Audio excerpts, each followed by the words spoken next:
7 p.m. We have some of our regular speakers here, and as well as my friend Erin Fogg, who was in a protest in Fort Wayne, Indiana last night, and she was assaulted and tear-gassed and battered and pursued by police. And she's going to tell us about that experience, and I'm sure is just nothing less than harrowing. So thank you for being here. Thank you for being a civically engaged person with the courage to go stand up to authority for the rights of everyone in this room. So thanks. Thank you.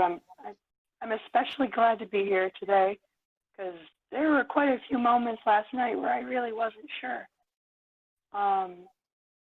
So kind of a little bit of backstory is I'm not from Indiana. I live in Indiana.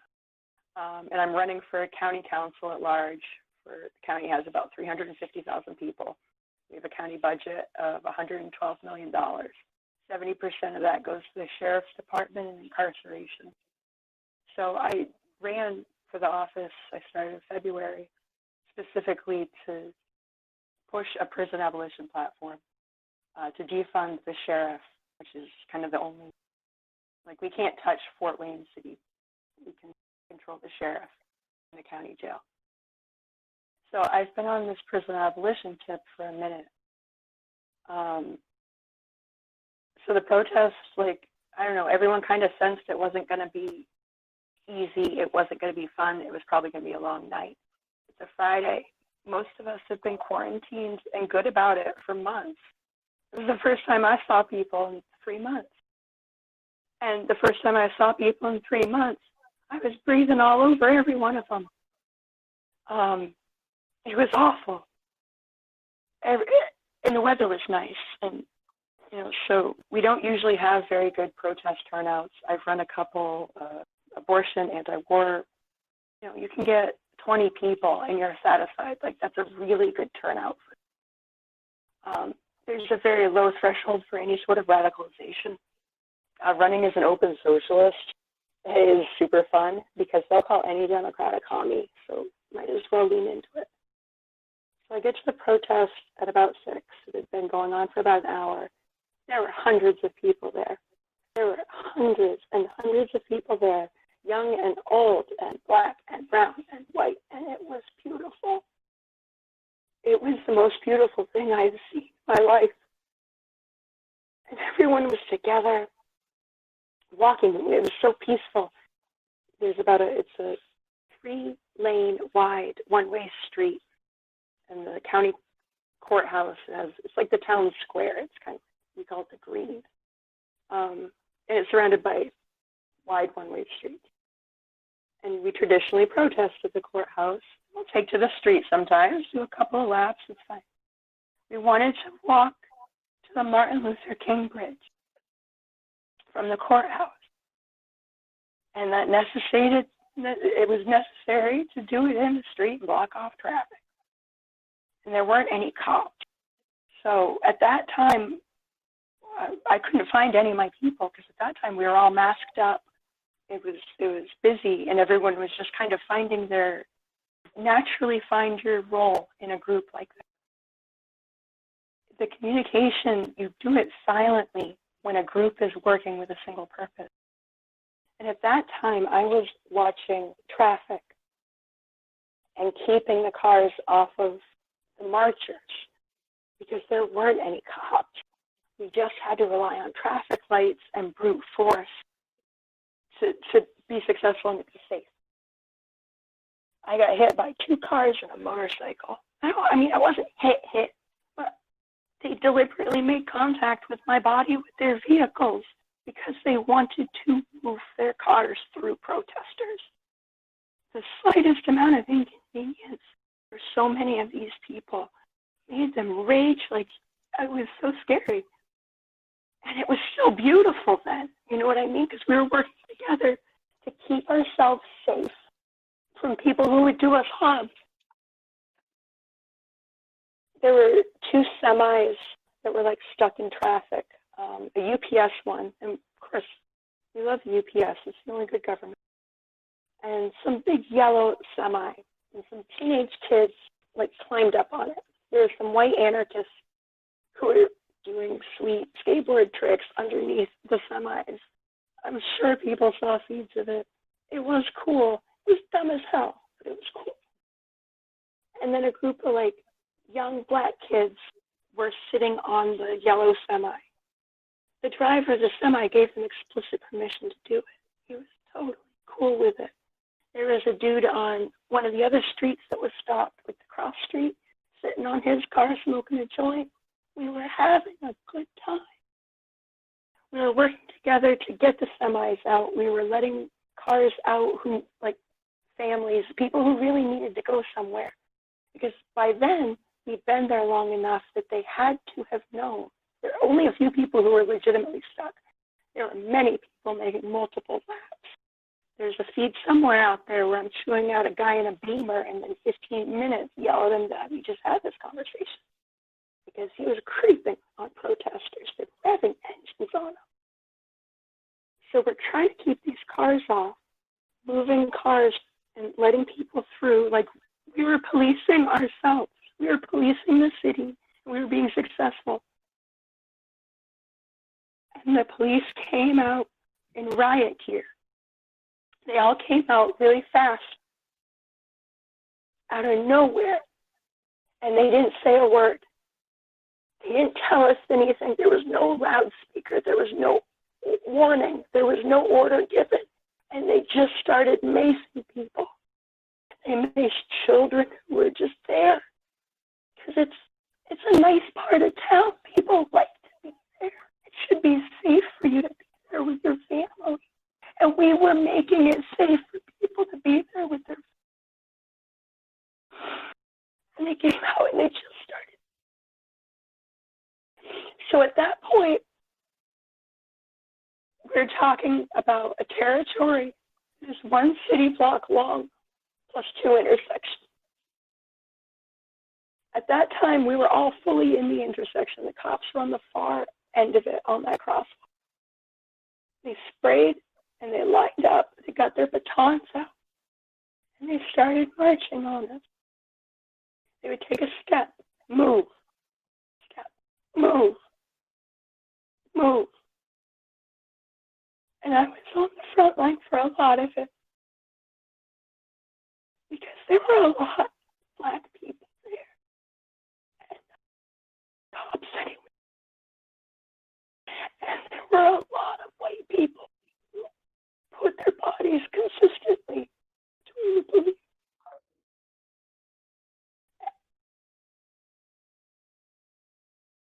They hate that. They specifically targeted those.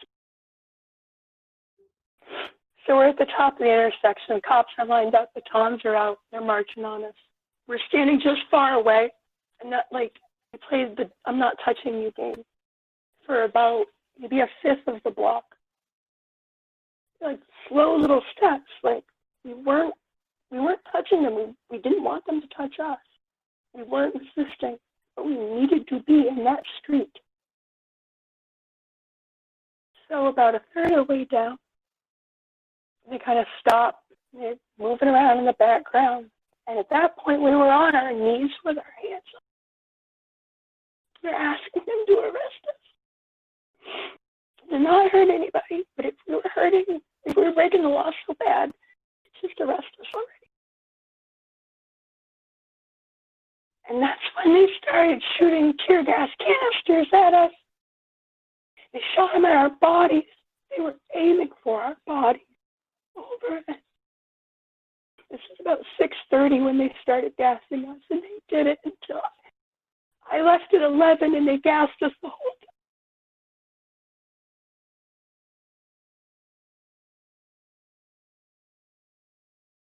So we ceded ground. There were a lot of people in the green at that point. And traditionally, when we protest here, the green it's a safe zone. It means you're not there to cause trouble. You're just there to be with your community.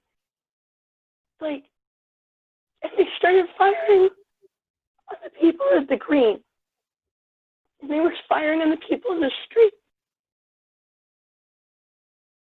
And know where they wanted us to go. I mean, I knew they wanted us to go home. That's all they wanted. They wanted us to just say, okay, you win. We'll do what you say, and we'll go home. But you can't reward that. You can't let them do it. Because we've seen every day for how long now what they'll do. So then over the course of the next few hours, take the entire street, to bring in the Bearcats, to bring in the shotgun squad, to bring in the extra city cops in riot gear, to bring in the county SWAT team. They had 2 militarized armored trucks, snipers on top. And we knew, we were fucking with them, like, we were dunking on them, we were. Because it's opera, like it's theater. They're trying to scare us. They want us to believe that they will shoot us with tanks. Zephyr, do you want to see what's happening? Zephyr, come on. Hello? I'm bringing Zephyr in to see what's happening on this video while you're talking. Oh, okay. He's 6 years old, like the other kids that came. Yeah, okay.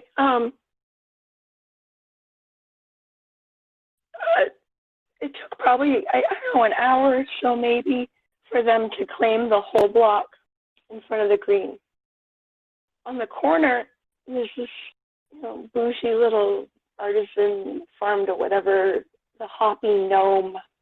I don't know, it's a micro guest. I don't know what it is. I can't afford to eat there. But it was packed and people were sitting out eating their food. I know that because I saw them when I ran around the corner to run away from being gassed.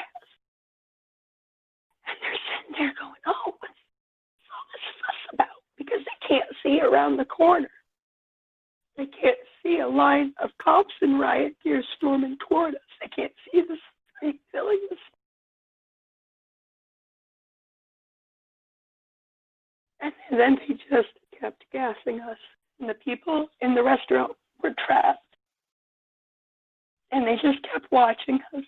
And they kept watching us pour water, milk, anything we could get. They kept gassing. And they watched us through the windows. They live streamed it. And they didn't try to help us.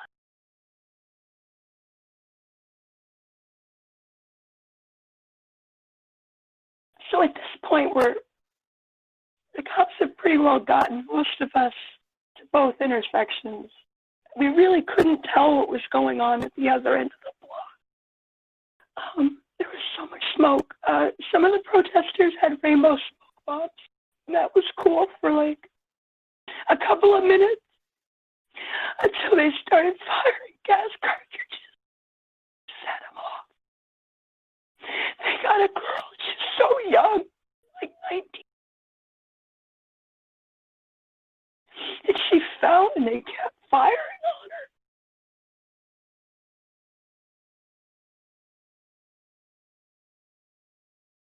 And by then it was still light. It was 7 o'clock.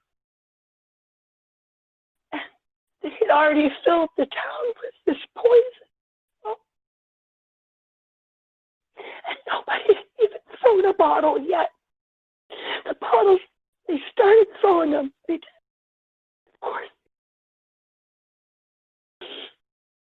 But we had already been pushed all the way down onto the far corner, I guess, on Clinton or Barry. I don't remember. I'm bad with geography, which is not great in something where you need to be fairly tactical about your positioning. They had us down there and a couple of water bottles, and it would escalate. It escalated over the next hour or so. There was some glass. There was like, I think it was what size does milk come in? Gallons and half gallons, pints. Quarts. It was the skinny milk got thrown at them. them got hurt. They barely even got dinged by half-empty fucking water bottles, and we just kept gassing. But all the community is hearing right now is that we were trashing cars. We were on cars. We were throwing bombs. We were tearing down statues. We were breaking windows and looting, and that's why they started gassing us.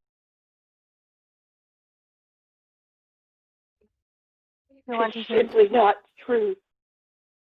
The first window was the window they broke when they shot a gas canister through it. It was the courthouse window.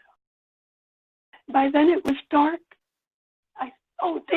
They had said finally, they had announced that they were going to arrest us. They said we were unlawfully gathered and that we'd be facing arrest if we didn't disperse. And it was the first time we'd been told that.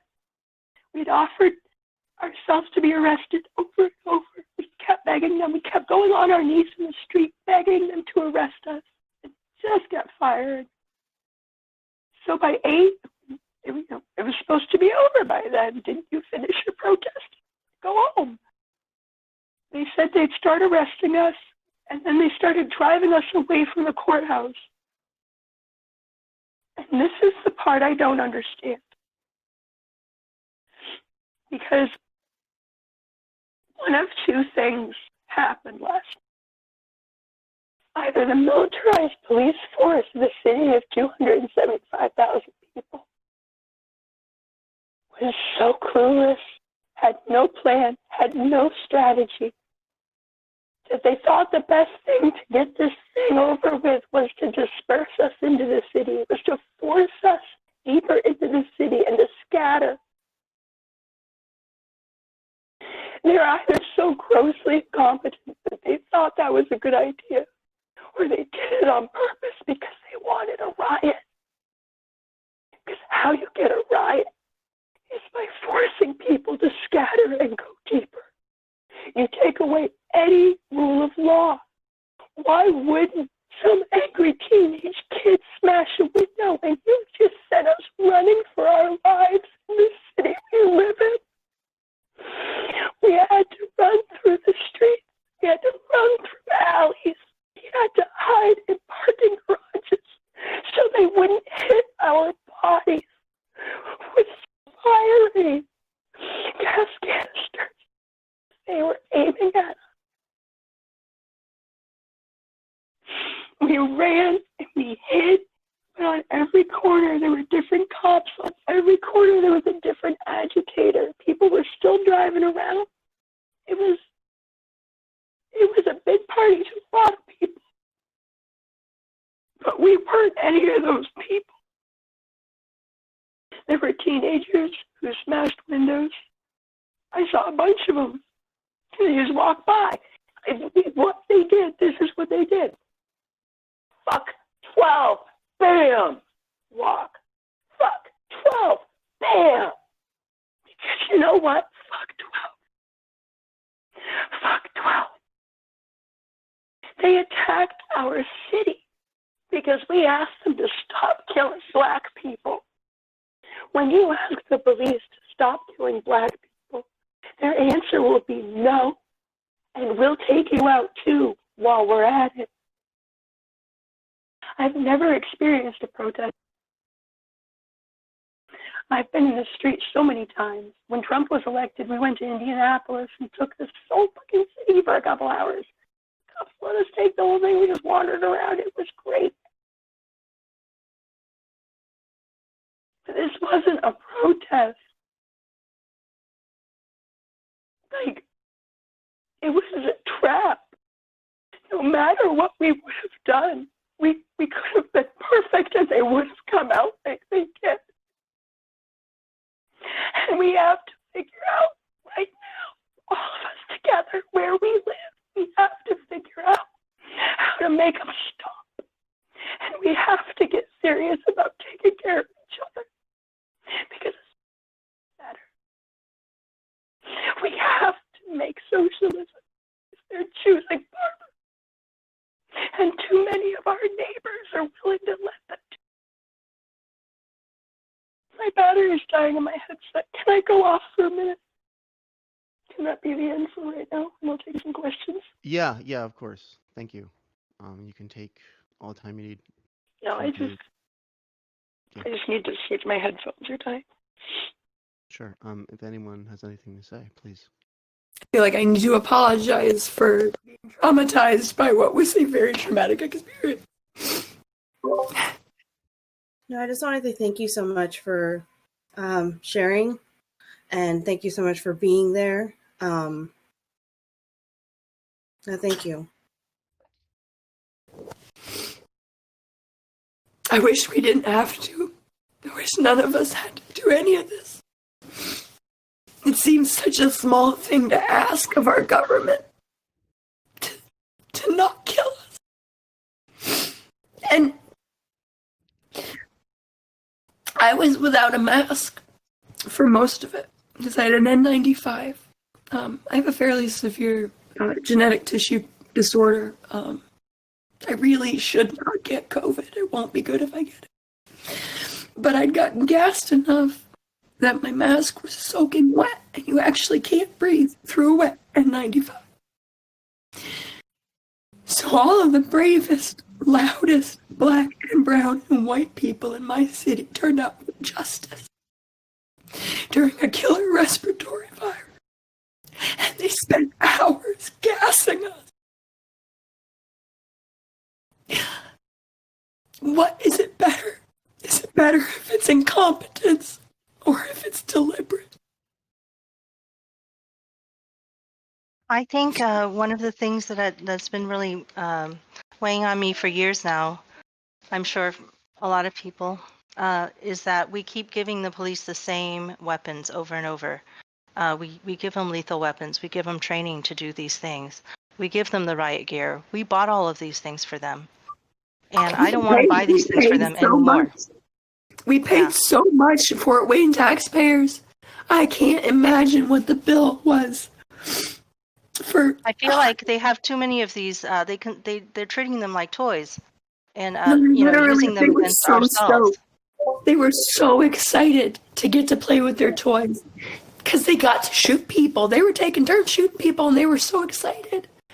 And they were getting so itchy. We were really afraid that they were going to pull out the rubber bullets. They may have. I may have left before they did. Because those are like pellet guns. They're real bullets. They can kill you. They just have a slight rubber coating on them. They're not. None of it is non-lethal. Tear gas is lethal. Like you get hit in the head with one of those, it'll kill you. Yes, rubber bullets. They're not supposed to fire them directly at you. They're supposed to fire them on the ground.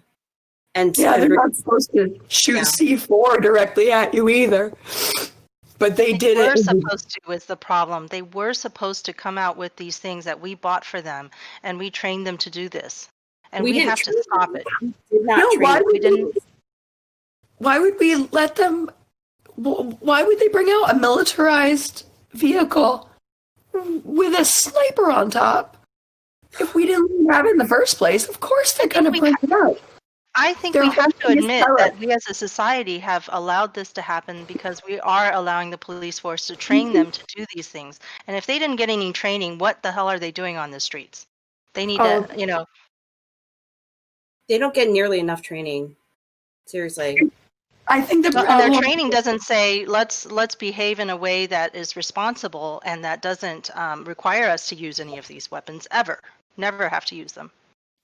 I think a lot of the problem is that the mission of the police itself is primarily to protect property and, to protect the stores and investments of people in the community. It's not really to preserve life for the most part. And when you kind of approach it from that point, you get the police begin to think that the public is the adversary that they have to control, and you get that like thin blue line bullshit they're always talking about, and you just never the relationship is poisoned even before you begin. And I think obviously the racial aspect is big and highly publicized, but I think at a fundamental conceptual level, the mission of the police is pretty much broken. Well, and as a prison abolitionist, part of that is, I mean, it's an end goal in the same way that Medicare for All is kind of the end goal. I think just like with Medicare for All, we can just fucking do it if we want to. Like, we can just empty the jails. We really can. There's nothing stopping us. I agree with you, Erin. I absolutely agree. There's nothing stopping us except that we won't do it. We don't have the will to do it. Yeah, the Please stronghold mute your mic when you're that not speaking. Lenny There's has. some line noise coming through on your mic. It's been coming through for a while. Sorry to interrupt, but yeah. Wait, I'm sorry, from who? Fake who? There's some line noise that's been coming through in the background. If you could please mute when you're not speaking. I'm sorry to interrupt. I have a little mute thing, so when I mute it, it's off. I would recommend using the Discord mute. That does not seem to be working. Okay. But yeah, sorry to stop the whole thing. I just didn't want that background noise was coming through. So I think I agree with Moto. I think the issue isn't training. The police are trained very well to do what they are supposed to do. The issue is what they're supposed to do, which is protect property and not protect poor people and terrorize poor people sometimes. So the police protect capitalism and they serve white supremacy. They literally do nothing else. Yeah. And we've seen it. We're seeing it. Everyone is seeing it in the way, like being terrorized by the police. Yeah, that's a first for me as a 40-year-old white lady. Yep. But how many families feel the same way every day? My parents now worry that I'm going to be killed by the cops because I'm being highly visibly going after my local cops. And now they all know my face and name. Like, no one should have to worry that your kid's going to get murdered by the cops. I'd like to get everyone here to know your name, though. I mean, your name is Erin Fogg, right? Yes. And my name, I mean, I think at this point we have to be proud of what you're doing. I'm really proud of you. And I'm proud of every single person I saw in that assembly who chose not to do something violent back. They were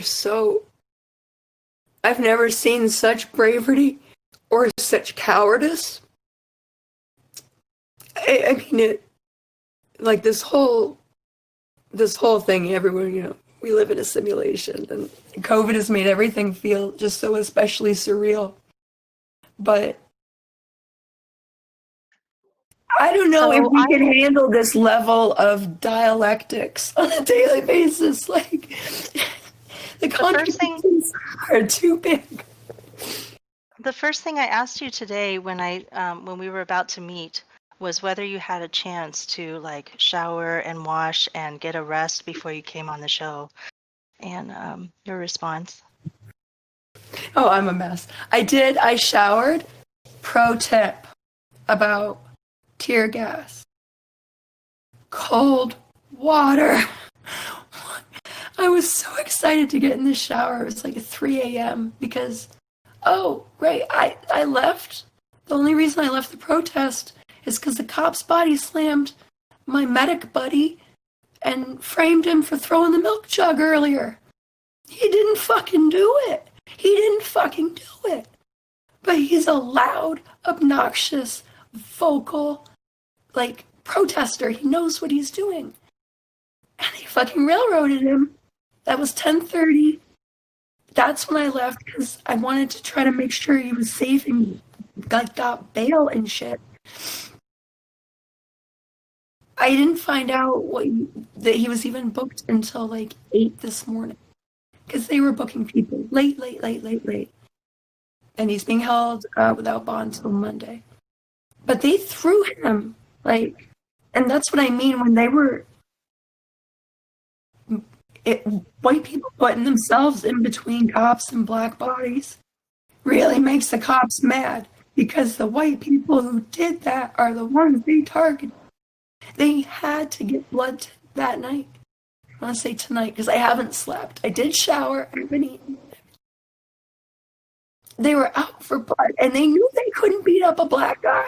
And they're for sure not going to beat up a nice white lady who's a pain in the ass. But they can beat up some white protester kid, that's all right. So until I hear on Monday that he actually is safe and didn't get rough-ridden, I have to assume otherwise. Because the cops will do what they want. And if we just say, please don't, they'll keep doing it. So the solution cannot be more training. It has to be a complete abolition and disbandment. There are theories, there are frameworks, there are structures that we can put into place. We can do restorative justice, we can do community policing, we can do community defense. These are all actionable things that we just have to want to do. And we have to want to do them together. Because the police won't stop until every person in this country is underneath their... So this feels like when you were there, it felt like a race war, even though there were people of all different races in the streets. But it's still in the It felt like a context. war. It felt like a war straight up. But I mean, I guess, I don't know what being in a war is like, but I know what it feels like to run for your life. And I know what it feels like to drop to the ground because a stranger is balled up in pain and you have to help.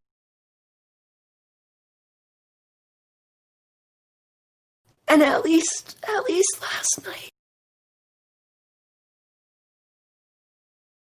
Yeah, no, there are people who you need to protect a little bit extra. I wasn't protecting white men. I guess is the only one. White men had to fend for themselves last night. Everybody That's else unfortunate. Well, I'm saying for me personally, like, no, the young girls, like the teenage, like e-girls, these cute little cutie pies, like they should be hanging out on TikTok and having fun, and they were out there crushing it, and the police were brutalizing them. So I think we have to find a way to give the police a whole different set of training, a whole different set of tools.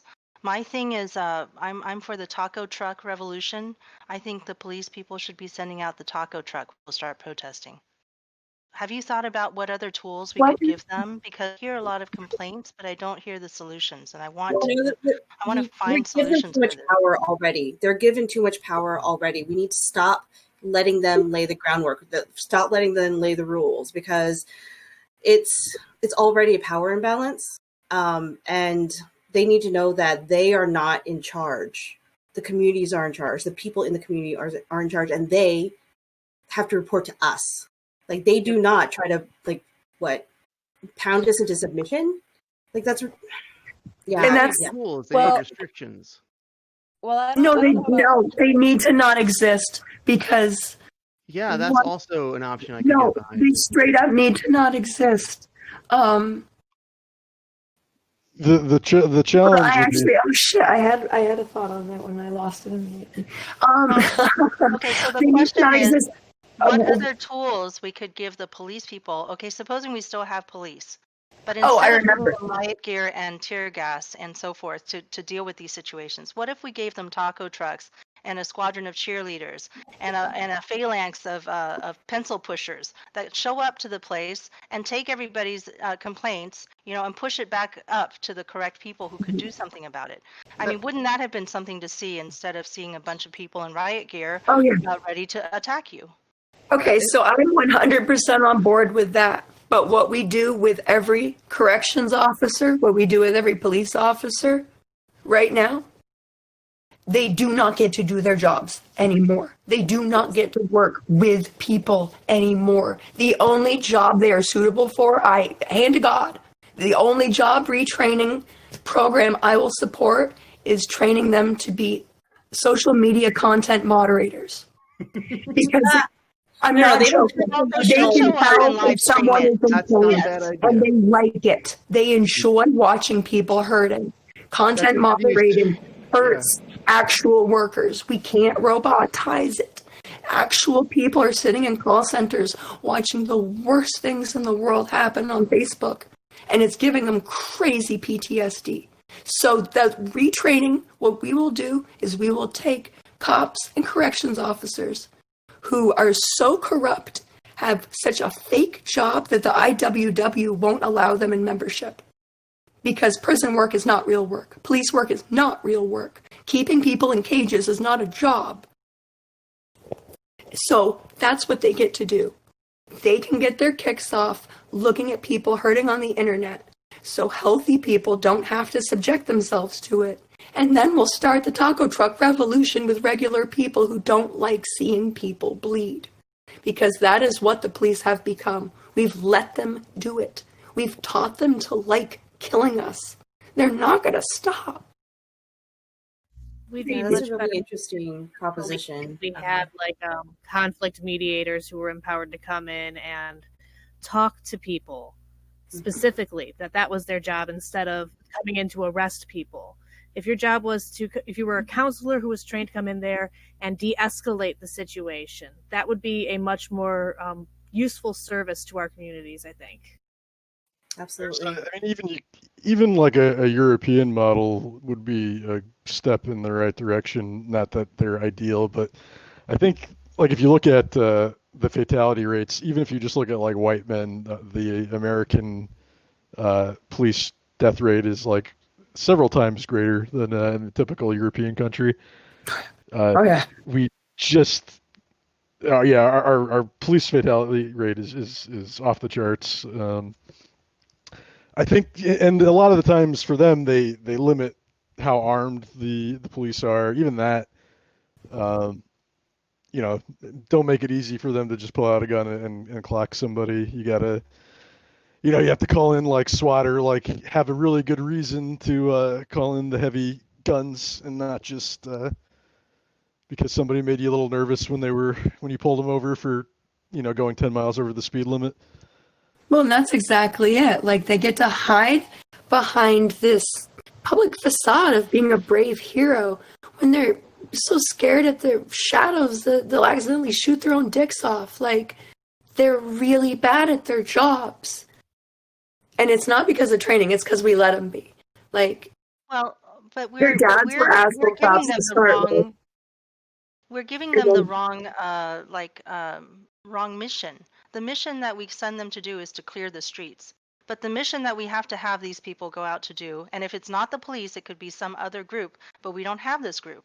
We need a group of people who are sent out into the streets to listen to the people, to take down their complaints, and to pass it up to the right people who can do something about it. That's a responsive government. A responsive government says, hey, the people are unhappy. We go out and we listen to them, and we make a giant show of listening.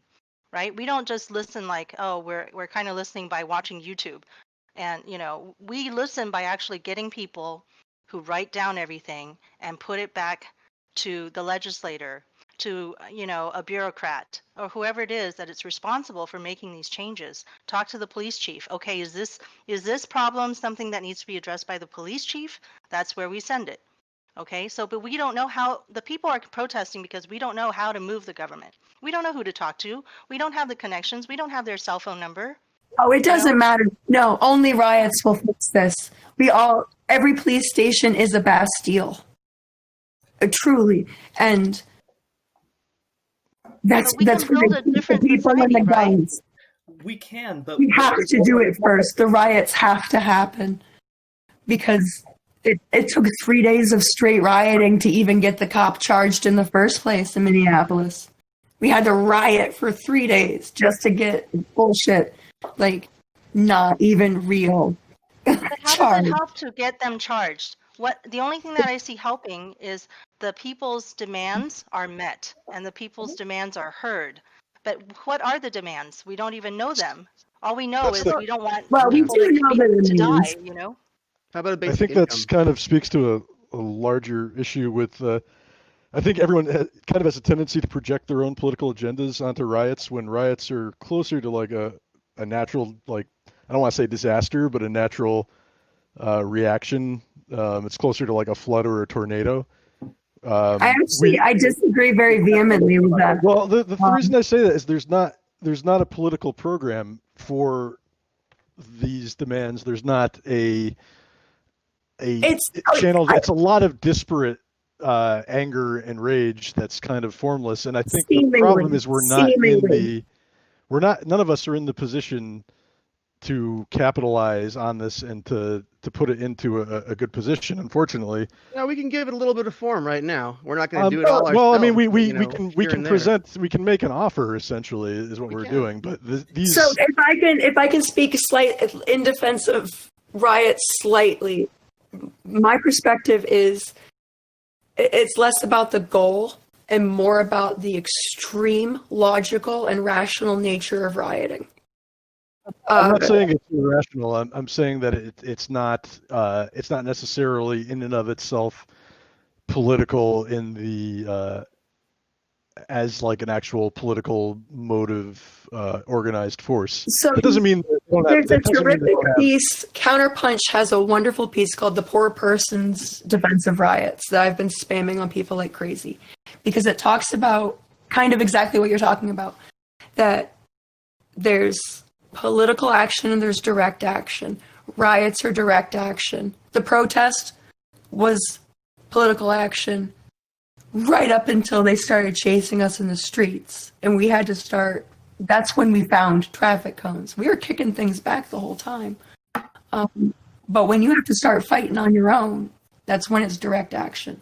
So looting is the most purest form of direct action, because you are going to a store, you are taking the food and you are putting it in your home. You are going and getting the thing that you need and taking it with you. Riots they're not interchangeable with looting. There was no looting in Fort Wayne. If anybody tells you otherwise, they're lying. They smashed up a bunch of glass, but there wasn't any looting. The riots, they feel very formless because they're collective actions. And like, I'm so sad that the cops had to ruin what could have been such a fun intellectual exercise in collectivism. Because the way a crowd moves is fluid and seamless and quiet. Everyone just knows what to do. And you have to keep in mind that the disruption could have also been caused by police. The rioting last night. Yes. The rioting happened. We did have a riot in Fort Wayne. By my definition, absolutely we did. And that happened the second they tear-gassed the courthouse window, trying to chase us away from the courthouse. The second they chased us into the city itself is the second it became a riot, because they didn't give us a choice. And when you've got all those scared, angry people who were in physical and emotional pain, who are now just kind of set loose on their own, they don't know where their friends are, they're disoriented, and the cops are chasing them through the streets. Yeah, 16-year-old kids are gonna punch a window. That's it. If they had any interest in not having a riot happen, they wouldn't have done a single thing that they did. And that's the thing. Is it the incompetence, or was that the plan? And does it make a difference? Is one of them worse than the other? Well, a riot justifies their existence, right? Like, violence scares They people. came for a riot. They came in riot gear when everything was hunky-dory. Somebody sitting on a semi, you know what I mean? Like, people goofing off and being in the street isn't a riot. You don't show up with a tank. But that's what they did. And the cities that we've seen... Yeah, it's been in my experience that scared people often create the reality that they're afraid of. Yeah, okay, so if you're terrified of a riot and then go up in riot gear and then you create the riot that you were afraid of. If you showed up with a taco truck, who's going to riot? They're going to come buy some tacos. You know? If you're a police And a lot officer, of cops have been like social media on the other side of this too. Remember, they have been being fed by their buddies online that this is going to get to the point of rioting. They are prepped for this situation because their own friends are sitting there hyping up the idea in their head. They're saying, we're going to have to take to the streets. We're going to have to maintain order. They were saying this for months now because of COVID. They were expecting riots already. So these cops have been like on edge, expecting it, and they took it out on you guys, and it's horrifying. And I'm Well, sorry. they're gonna keep taking it out on all of us. They're not gonna stop. They're only gonna empower each other more. Like, I'm really worried about what's gonna happen when people try to protest again today. There was supposed to be, oh my God, it's only 1:00. Acute trauma does crazy things to your sense of time.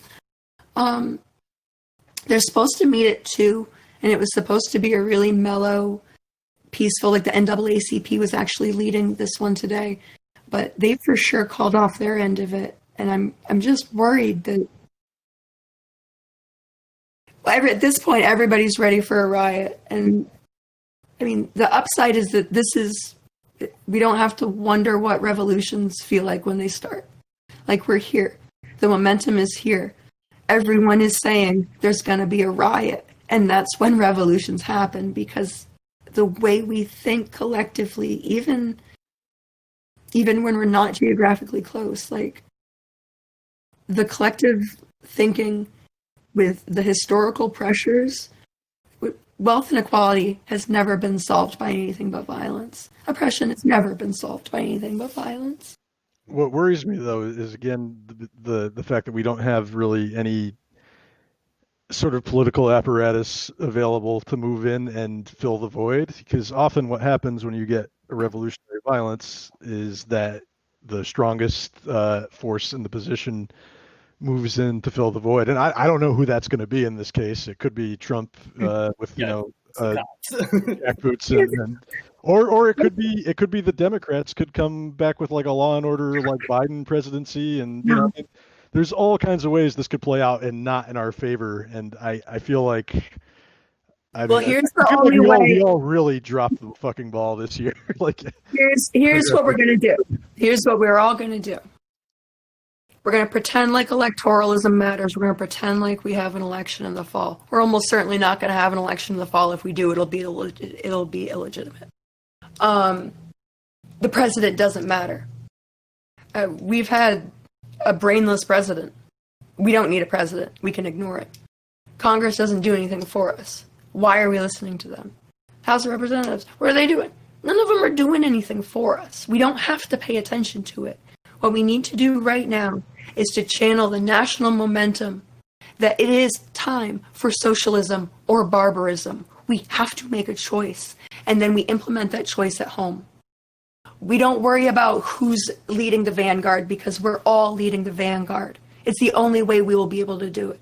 And that means at home we're doing mutual aid. It means we're starting bail funds. We're making sure that all of the unions are involved. We're getting every worker involved. We're starting socialist gun clubs. We have to get our people together to take care of each other, because it's only going to get worse. And the police thing, it's for sure about race. They are racist police. But capitalism is bigger than that. And capitalism is what the cops serve. That's what they protect. So we have to go hard on socialism, and we have to do it now. The only way we'll be able to actually accomplish it and maintain like any ground that we get, even just in terms of networking as a local community, the only way we will help ourselves is if we really learn how to help each other. And I think that's honestly the most important thing, is to forget about politics at all. It doesn't matter who your mayor is. The cops are illegitimate. Government's illegitimate. There is no law in this country. So we have to make it ourselves. We can use guidelines. We can use theory. Like, we can communicate and use the internet that revolutionaries would have killed for all of history.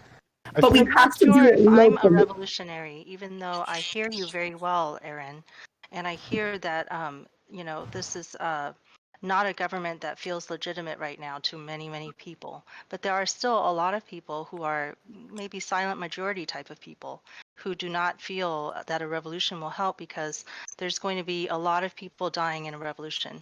There's going to be a lot of people Silent hurt. majority and I understand that that. the majority isn't being affected by this directly. So they should remain silent and let people who have a stake in what's happening actually do the work. So the silent majority, if they're not being affected by it, they have nothing to say, they should stay silent and get out of the way.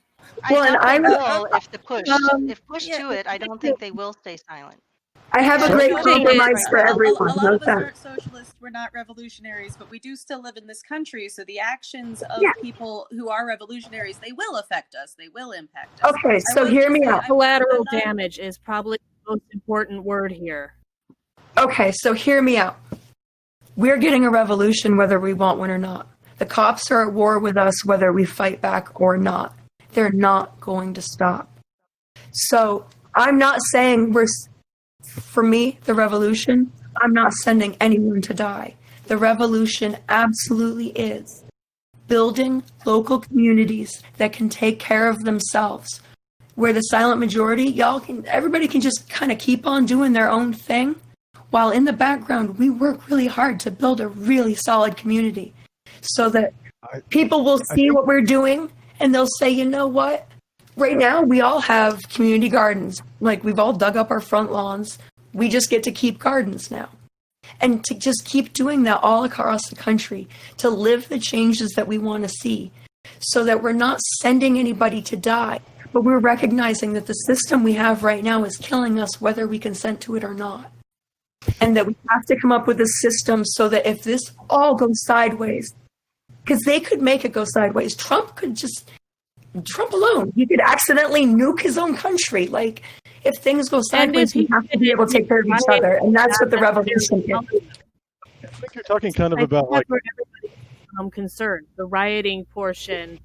If Trump sends a nuke, no amount of riots is going to stop the nuke. I think what we're talking, like, Erin, you're kind of talking about like a anarchist kind of view of socialism, and I think that can kind of serve as like a stopgap. Yes, and that's what we need. We need a stopgap, essentially. But the thing is, ultimately, the complexity of our world and our problems, we need a much bigger, much more inclusive movement. We can't really rely on local. Yeah. I mean, sorry to jump in, but that's exactly what Erin is talking about. So for me, the reason why I'm so hung up on the silent majority, it's more because the silent majority is not really silent. They're telling revolutionaries to stop it, stop rocking the boat, instead of helping in their own way. If they don't want revolutions to be violent, they should help to make things better in a way that works for them. They need to be involved. They need to stop being silent. They need to be involved. Yeah, exactly. They need to be involved. I want to say how they're involved is they're making the food come to your table every day. They're the ones who are making all of the things happen so people can actually continue living. The problem with the revolution, and I used to hang out with the revolutionary communists back in my days at Berkeley. All right, so I know about the revolutionary socialism. It's not the main problem is that during the revolution, many people will die. It will be the people who are diabetic who can't get their insulin. They will be the people who are poor and they already don't have any resources. So when everybody says, okay, we're being very scarcity minded right now, they're not going to get anything. So the people who are going to die first are the dispossessed that we supposedly are helping, which is the problem. The problem with the revolution is we don't want to take down the infrastructure that keeps things going, which is what the silent majority actually is. People are dying. I also think there's a misconception about the same scale, which is what she's saying. Well, and I'm also not saying it. I'm not saying it needs to be a war. I'm not saying it needs to be a war. And I think this is part of the thing is that, like, when you're saying silent majority, I'm hearing workers. You say silent majority. Well, I'm not a worker either. Yeah, I'm actually technically a sex worker, but I'm also disabled. But we're talking, right, we want the people. The people need to be involved. And part of the goal of the revolution is to sell it to the people. Because it isn't about sending bodies anywhere. We're not sending people to war. We're taking care of ourselves. We're building new co-ops. We're building a community that people actually can live in together in a connected way. Like, we don't even have mixed use housing in Fort Wayne. We don't have a single mixed use building. So I know that we normally don't do this. We usually do all our introductions at the beginning, but because your story was so compelling, we really, really wanted to listen to you while you were, in the heat of wanting to tell it. I'd like to just introduce everyone so you get to know us, and we can also, the people who are watching or listening, some of them can't see our names, so when they're listening, they'll be able to hear who we are. I'll just. That's perfect, sure. Is that okay? Okay, let's start with, I'll just say my name is Faye, and my Twitter is Palestine Math, because I live in Palestine, Texas, which is out in East Texas. Hannah, do you want to go? Yeah, my name's Hannah, she, her, at NowHannah1. Yes, I'm an activist from Seattle, obviously.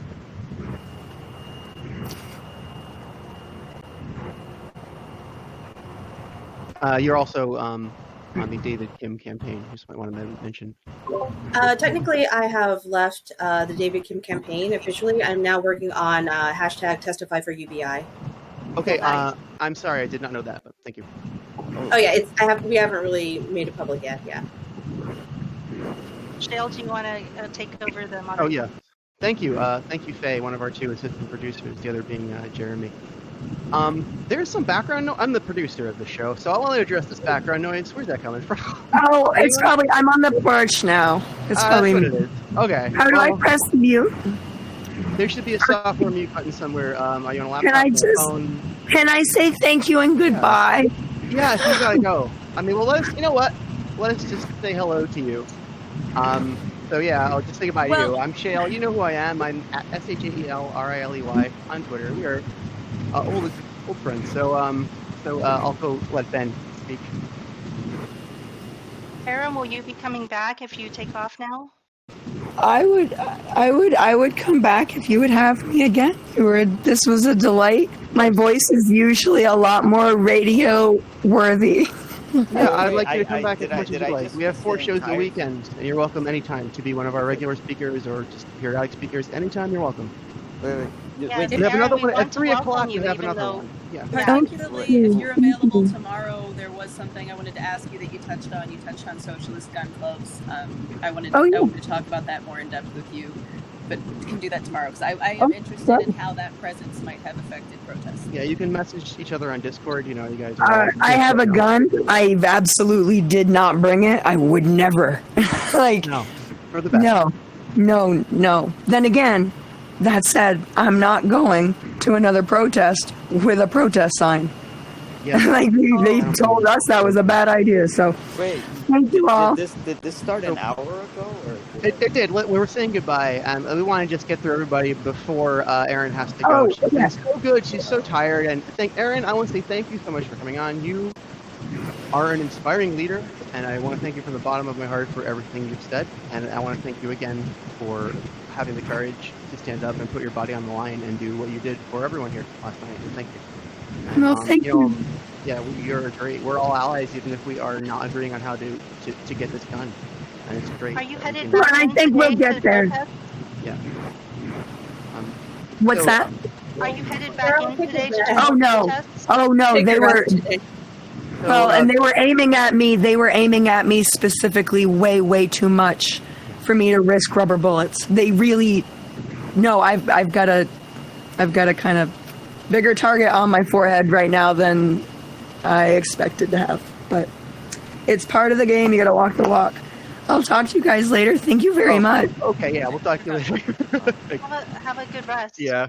Thank you. I actually probably be ducking out too. I was at Me at Songbird on Twitter, and special needs mom, and I gotta go take care of him now because I kind of ducked out real quick to come join in on this. I appreciate Thank you guys. coming on such short notice and contributing. Thank you so much for coming and contributing. I am also going to go. Absolutely, I love you guys. Do our later episodes. So yeah, we got Elizabeth.